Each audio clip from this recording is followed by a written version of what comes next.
नमस्कार, मैं आशा नागर, असिस्टेंट प्रोफेसर पॉलिटिकल साइंस। आज हमारी ये बीए थर्ड ईयर की पेपर फर्स्ट की क्लास है।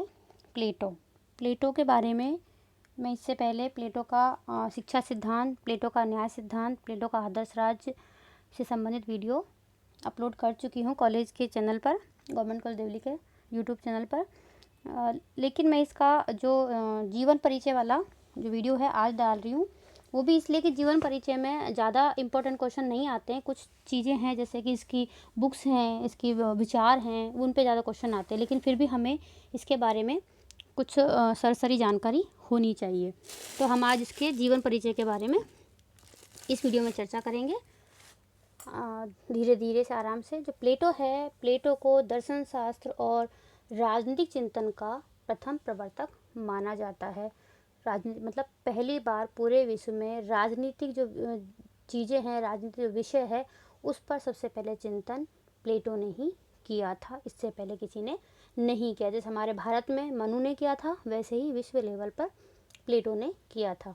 अब इसका जो सामान्य परिचय है वो बताऊंगी जीवन परिचय से पहले, कि प्लेटो वास्तव में कौन है। प्लेटो विश्व प्रसिद्ध दार्शनिक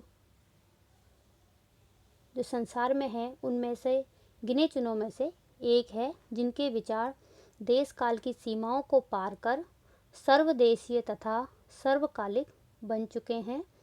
उनके विचारों के बिना विश्व भंडार सूना सूना, जिसको हम बोलते हैं सूना सूना, खाली खाली सा लगता है। उसे यूनान का महान प्रथम राजनीतिक दार्शनिक माना जाता है। क्यों माना जाता है? क्योंकि उससे पहले पश्चिमी जगत में किसी ने भी राजनीतिक दर्शन का क्रमबद्ध रूप से प्रतिपादन नहीं किया, जो मैंने आपको पहले बताया है। उसका दर्शन मानवता के लिए अमर संदेश है, यानी कि ऐसा संदेश जो कभी भी मिट नहीं सकता है। प्लेटो ने अपने जीवन में यूनान के इतिहास को अपनी आंखों से देखा है, जिसमें स्पार्टा के सामने एथेंस को घुटने टेकते हुए देखा है, अपने प्रिय गुरु सुकरात को विष का प्याला पीते देखा है, एथेंस के 30 जो निरंकुश राजाओं का शासन देखा है, तथा नैतिक आदर्शों का पराभव और यानी पतन भी अपनी आंखों से देखा है। इतना सब कुछ देखने के बाद में इन्होंने जो सिद्धांत दिए थे वो इस वास्तविकता से जुड़े हुए हैं।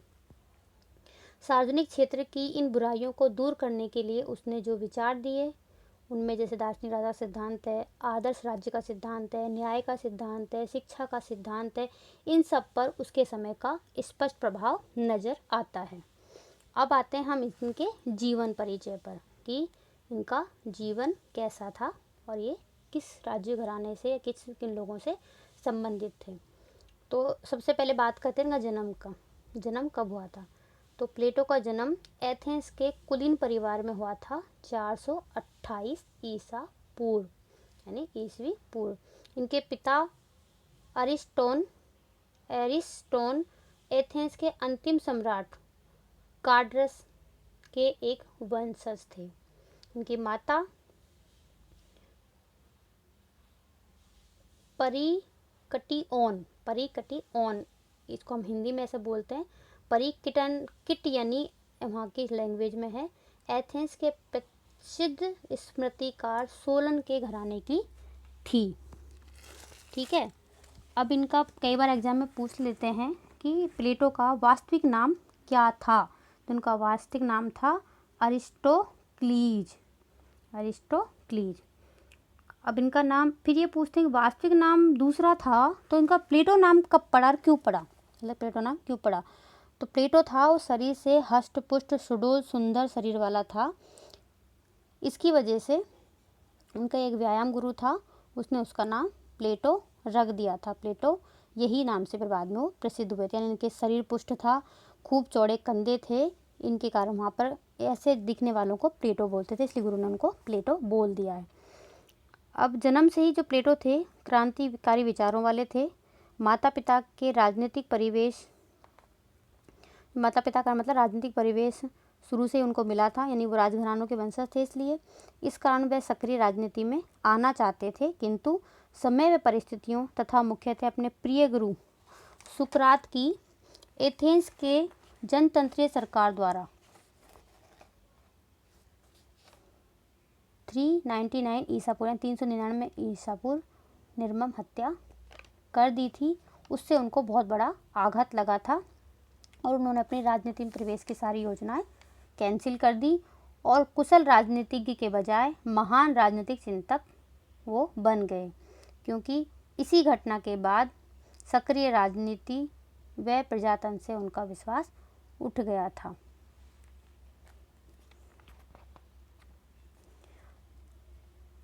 सुकरात के संपर्क में आने के बाद प्लेटो उनसे बहुत अधिक प्रभावित रहा था, जिसके कारण वे सुकरात को सर्वाधिक बुद्धिमान, न्यायपरायण व सर्वश्रेष्ठ व्यक्ति मानते थे।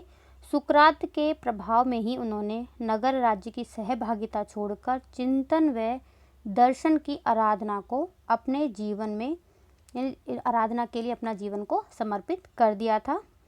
सुकरात की जब मृत्यु हो गई थी उसके बाद प्लेटो ने एथेंस छोड़ दिया और एक सर्वोच्चतम शासन प्रणाली कौन सी होनी चाहिए उसकी खोज में वो मिस्र गए, इटली गए, यूनान आदि का भ्रमण किया। इसी समय गंगा तट तक भारत की यात्रा भी की। विदेश यात्रा से लौटकर 388 ईसा पूर्व में अपनी एक शिक्षण संस्था की स्थापना की, जिसका नाम अकादमी रखा, अकेडमी, यानी वहाँ की एक स्कूल स्थापित की थी, जो यूरोप की प्रथम विश्वविद्यालय माना जाता है, यानी वो वहाँ की एक पहला विश्वविद्यालय बना था। इसमें गणित, नीतिशास्त्र, ज्यामिति, राजनीति विज्ञान, कानून, दर्शन की शिक्षा दी जाती थी। इस अकादमी का उद्देश्य मानव की आत्मा को बदलना व मानव मात्र की भलाई के लिए उसे तैयार करना था। एग्जाम में पूछते हैं इसकी शिक्षण संस्था का नाम और उसका उद्देश्य क्या था। ठीक है, इसके प्रमुख जो विषय थे उनमें गणित और ज्यामिति, ज्यामिति गणित की एक शाखा है, अनिवार्य थे, जैसा कि उसके प्रवेश द्वार पर भी लिखा गया था कि ज्यामिति से अपरिचित व्यक्ति इसमें प्रवेश न करे। मतलब वहाँ पर गणित की जो एक स्पेशल शाखा है उसका ज्ञान सभी विद्यार्थियों को होना जरूरी था, कंपलसरी, जिसको हम बोलते हैं कंपलसरी सब्जेक्ट, वो था। 81 वर्ष की उम्र में 347 ईसा पूर्व में इनका देहांत हो गया था। अब आता है कि इनके प्रमुख ग्रंथ, इनके जो प्रमुख ग्रंथ थे उनको संवाद कहते थे और उन्होंने बहुत सारे ग्रंथ लिखे थे। इनके बारे में कुछ तो इम्पोर्टेंट है जो एग्जाम में ऐसे कैसे पूछे जाते हैं और कई का पूरा विस्तार से पूछा जाता है। प्लेटो ने 36 से लेकर 38 के लगभग ग्रंथ लिखे थे। उनके सभी ग्रंथ सामाजिक ग्रंथ जो थे 28 ग्रंथ थे, सामाजिक ग्रंथों को बर्नेट द्वारा संपादित ऑक्सफोर्ड से प्रकाशन हुआ था। यानी प्लेटो के जितने भी ग्रंथ थे उनका संपादन हुआ था ऑक्सफोर्ड से। संपादन किया था बर्नेट ने और प्रकाशन हुआ था ऑक्सफोर्ड से। ये सभी ग्रंथ संवाद या वार्तालाप शैली व प्रश्नोत्तर रूप में लिखे हुए हैं। ये भी क्वेश्चन है कि प्लेटो के जो ग्रंथ हैं किस शैली में लिखे हुए हैं, वो है संवाद की शैली में या वार्तालाप की शैली में या प्रश्नोत्तर। जैसे हम कई नाटक में पात्रों के अलग अलग डायलॉग बने होते हैं ना, वैसे डायलॉग फॉर्म में ये लिखे हुए हैं, इसलिए इनके सारे ग्रंथों को संवाद कहा जाता है। अब इनके मेन ग्रंथों के मैं नाम बता देती हूँ आप लोगों को। पहला ग्रंथ है अपोलॉजी, नेक्स्ट है क्रीटो, आप चाहो तो उनको नोट कर सकते हो। अगला है मीनो, प्रोटोगोरस, गॉर्जिया, रिपब्लिक। देखो रिपब्लिक इनका महत्वपूर्ण ग्रंथ है। जितने भी मैंने तुम्हें सिद्धांत बताए हैं और आगे जो और बताऊंगी इनके जो विचार थे वो सब रिपब्लिक से ही लिए गए हैं, रिपब्लिक में ही लिखे गए हैं। फेडस, फेडो, स्टेटसमैन, फिलबस, क्रीसस और लॉज, ये 12 बुक हैं इनकी, मैंने आपको बताई हैं। जो इनमें से रिपब्लिक, स्टेटसमैन और लॉज, ये इनके 3 इम्पोर्टेंट बुक हैं। प्लेटो के राजनीतिक विचार, इनमें जो तीनों बुक्स हैं इनमें इनके राजनीतिक विचार ज़्यादा हैं। राजनीतिक विचार इसमें पर आधारित ये 3 बुक्स इम्पोर्टेंट हैं और इनमें से प्लेटो की कीर्ति को अमर बनाया है रिपब्लिक ने। रिपब्लिक सबसे इम्पोर्टेंट बुक है। अब हम थोड़ा सा रिपब्लिक के बारे में बताएंगे, लेकिन पहले थोड़ा और बता देती हूँ। जितने भी सिद्धांत हैं इनके, राजनीतिक विचार, न्याय है, शिक्षा सिद्धांत है, साम्यवाद है, दार्शनिक राजाओं का सिद्धांत है, आदर्श राज है, ये सब रिपब्लिक में ही वर्णित है। स्टेटसमैन और लॉज और रिपब्लिक, इन तीनों ग्रंथों के पात्र परस्पर जो संवाद प्रस्तुत करते हैं उसका उद्देश्य आदर्श राज्य की खोज करना है।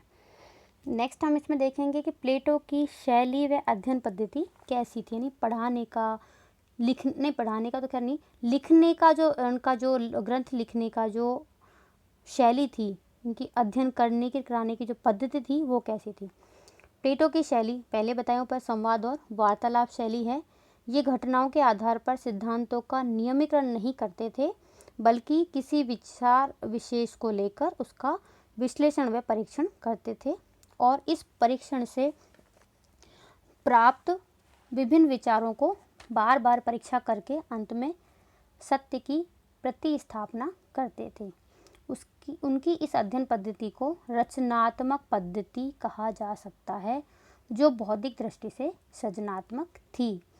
प्लेटो ने पूर्णतः न तो आगमनात्मक विधि, जिसे निगमनात्मक भी बोलते हैं, और न ही अरस्तु की तरह किसी वैज्ञानिक विधि को अपनाया था। वे कल्पनावादी दार्शनिक थे। इतिहास सिद्ध वास्तविक राज्यों के वर्णन से उसका अत्यधिक संबंध नहीं था, वरन उसका लक्ष्य एक आदर्श राज्य की खोज करना था। प्लेटो का एक मेन जो लक्ष्य था, सारी जो संवाद लिखे थे उनका सबका एक ही लक्ष्य था कि आदर्श राज्य की स्थापना की जाए, क्योंकि प्लेटो के टाइम में जो वहाँ राज्य थे उसमें उनमें बहुत सारी कमियां थी जिनसे वो हमेशा खिन्न रहते थे। रिपब्लिक, स्टेटसमैन और लॉज के पात्र, हाँ मैंने पहले बता दिया, परस्पर जो संवाद प्रस्तुत करते हैं उसका उद्देश्य आदर्श राज्य की खोज करना था। इस आदर्श राज्य का सरोकार वास्तविकता से नहीं, कल्पना से था। मतलब इसका मतलब ये है कि प्लेटो ने अपना जो आदर्श राज्य जिसकी जो कल्पना की थी, वो आदर्श राज्य पृथ्वी पर कहीं भी संभव नहीं है, वो उसकी कल्पनाओं में ही है, उसको वास्तविकता से कोई लेना देना नहीं है। वास्तविक रूप से वैसा राज्य स्थापित नहीं किया जा सकता है। अब प्लेटो के रिपब्लिक के बारे में मोटा मोटा आपको जिसकी इंपॉर्टेंट चीज़ें बता देती हूँ। प्लेटो की सर्वोत्तम कृति कौन सी है, एग्जाम में पूछते हैं। सर्वोत्तम कृति प्लेटो की इस रिपब्लिक जो कृति है, इस बुक है, इसका दूसरा नाम है गणराज्य। ये राजनीति, विज्ञान या न्याय शास्त्र का ग्रंथ नहीं है, ये दोनों का ग्रंथ है, तथा इससे भी अधिक ये मानव जीवन के पूर्ण दर्शन का प्रतिपादन का प्रयास इसमें किया गया है। अर्थात समाजशास्त्र, आध्यात्मिक व शैक्षणिक सभी समस्याओं की विवेचना की गई है। मानव जीवन के समग्र जीवन का जो प्रस्तुतिकरण है वो इसमें किया गया है, ऐसा बारकर कहता है। इसमें मानव आत्मा के उत्थान पतन का आदर्श चित्रित है। प्लेटो की जो रिपब्लिक है उसकी विषय वस्तु, इस बारकर ने इसकी विषय वस्तु को 5 भागों में विभाजित किया, यानी इसको एक रिपब्लिक को 5 बुक्स में विभाजित किया है। पहली बुक है वो आध्यात्मिक भाग है, दूसरी, तीसरी, चौथी है भाग 1 में एक बुक दी हुई है, जिसका मतलब एक भाग 1 में जो पहली एक बुक है उसमें आध्यात्मिक भाग है, उसका शीर्षक है। दूसरी बुक, जो दूसरा भाग है उसमें 3 बुक हैं, नंबर 2, 3, 4 वो नैतिक दर्शन संबंधित है। भाग 3 है शिक्षा पद्धति संबंधित, भाग 4 है संपत्ति और परिवार से संबंधित, और भाग 5 है आदर्श राज्य की प्राप्ति और पतन। यानी 5 भाग हैं, इन 5 भागों की 10 बुक्स इसमें इंक्लूड हैं। रिपब्लिक की विषय वस्तु के संबंध में नेटलशिप ने कहा है कि रिपब्लिक केवल एक दार्शनिक कृति मात्र नहीं होकर सामाजिक और राजनीतिक सुधारों पर लिखा गया एक प्रबंध भी है। इसके जो रिपब्लिक है सारे सिद्धांत इसी में ही वर्णित है, जिनको हम एक एक करके वीडियो डाल ही रहे हैं। तो आज के लिए इतना ही, अगली बार फिर मिलेंगे एक नए टॉपिक और नए वीडियो के साथ में। Thank you.